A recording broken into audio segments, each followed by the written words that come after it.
So good morning, it's the 4th of October 2020 and this is the morning of my very first chip-timed marathon run. It's the Isle of Wight Marathon and it's also the day of the virtual London Marathon, so it's a 2-for-1 special today.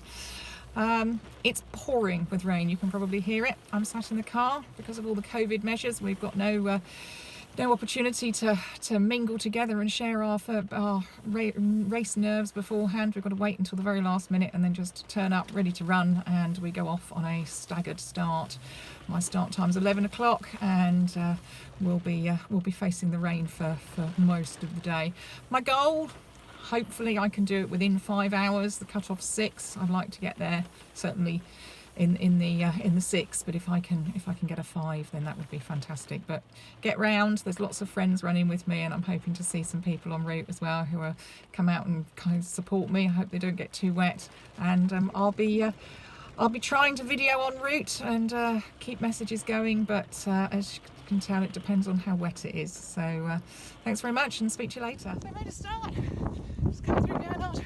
It's freezing, I can hardly feel my fingers, but I know I'll warm up. It's really wet, so I'll catch you again later. Just past mile 3, it's still pouring with rain, it's very wet, but I've warmed up now. Looks like it's going to be a bit of a long slog today. I'm on my own, lots of cars passing as you can hear, but there's one of the 3 hills coming up now called Rolls Hill. I'll probably walk some of that, preserve my energy for later. I'll try and just pass the second water station. That's where I was volunteering last year. The first time I thought, you know what, I might give this a go one day. I had no idea I'll be doing it this year. It's still raining, between 6 and 7 miles, keeping it steady. Looking forward to having a tailwind on the way back. See you later. 9 miles. I'm passed by a lot of the front runners now. We're on probably the busiest bit in terms of the road. It's really busy here, but the drivers are all being really supportive, which is great. And there's been a lot of support en route. So a bit of a niggle in my knee again. Just take it easy. See how we go. Rain seems to have eased off. It's coming off the trees quite heavily though. Quite unpleasant. But let's see how we go. See you later. Nearly halfway. I'm on the cycle path stretch between Yarmouth and the causeway. Under the trees now. The stretch between Yarmouth and when we got to that little foresty bit ahead was hideous. The wind was coming straight off the estuary and it was really, really cold. I can't feel most of my body at the moment. Hopefully it'll warm up again once I get the wind behind me. It's really wet underfoot. There's lots of debris after the storms. It's really a test of endurance. But doing okay, really not too bad, keeping my electrolytes up. It's hard to drink when it's so wet and cold like this, but I need the electrolytes, so I'll see you again in a bit. I just passed the halfway point.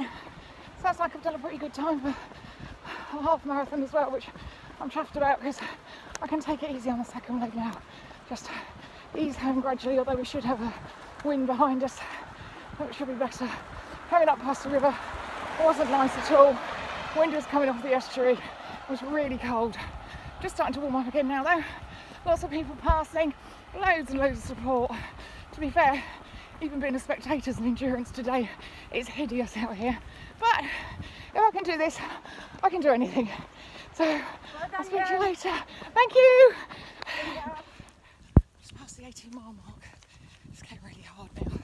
My muscles are cold. My knee's hurting. But I'm still taking electrolytes. The ground is just sodden. The puddles are enormous. It's just a case of getting back now. And we'll just see how we go. I could have picked a better first marathon, but hey, it is what it is. And it'll be that much sweeter at the end, and I have no intention of not finishing. So, see you. 26.2 miles in almost horrendous conditions. I'm stretching out before I even think about getting changed or getting in the car. It's a bit chaotic here, couldn't film over the finishing line. Obviously, everybody's really worried about COVID, so we're doing it, and we've got to go straight back to our cars and leave as soon as possible, but I don't sit down yet. I'll never get up again. But that's it.